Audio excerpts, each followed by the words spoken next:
La bande de servitude de la voie de contournement occupée anarchiquement par des tierces personnes a connu une opération de démolition menée par l'autorité de coordination du foncier ANCF. Cette opération, qui avait pour objectif de libérer l'emprise de la voie de contournement, s'est faite dans les règles de l'art, a confié Sibiri Ebié, secrétaire technique de l'ANCF, invité à l'émission Le Journal du dimanche soir de la télévision True TV. Par ailleurs, il a fait savoir qu'avant la réalisation de l'infrastructure, la voie de contournement a fait objet d'une procédure d'expropriation pour utilité publique.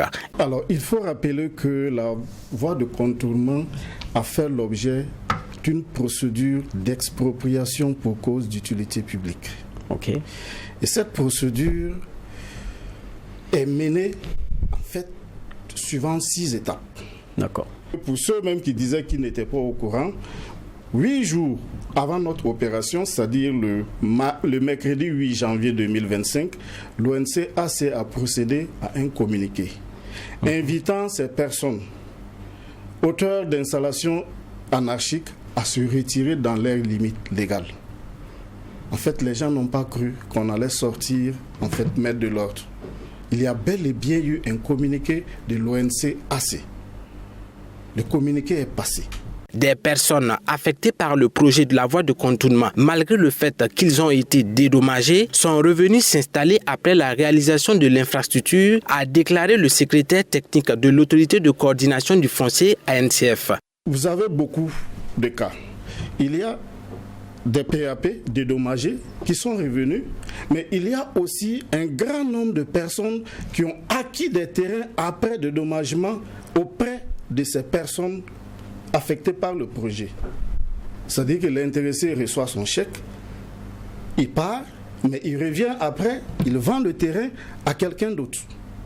Et ça, il y en a beaucoup sur la voie de contournement. C'est-à-dire que c'est des acquéreurs. Et ces gens-là nous disent qu'ils n'étaient pas au courant. On a dit non.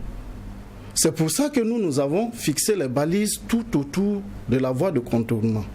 Sur la question de savoir sur le devenir des aménagements juxtaposés à la voie de contournement entrepris par certains promoteurs immobiliers, Sibiri Ebié a informé que les concernés faisaient objet d'une audition par l'ANCF.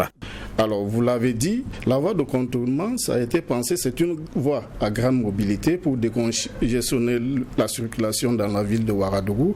Alors, il n'est pas question que ce qu'on a voulu éviter en faisant la voie de contournement se reproduise encore dans la voie de contournement.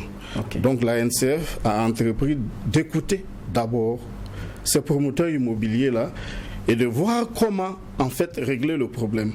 Parce qu'on leur a dit, il y a 2 déjà qui sont passés au bureau, on leur a fait comprendre que la nature de la voie ne permet pas d'avoir des installations d'habitation tout au long de la voie. Okay. Nous pouvons comprendre des installations de commerce, mais pas des constructions à usage d'habitation. Le secrétaire technique de l'autorité de coordination du foncier ANCF a terminé en interpellant les populations riveraines des voies au strict respect des emprises de ces voies. Les routes nationales qui ont des emprises de 60 mètres connaîtront également des opérations pour le respect des emprises des routes nationales.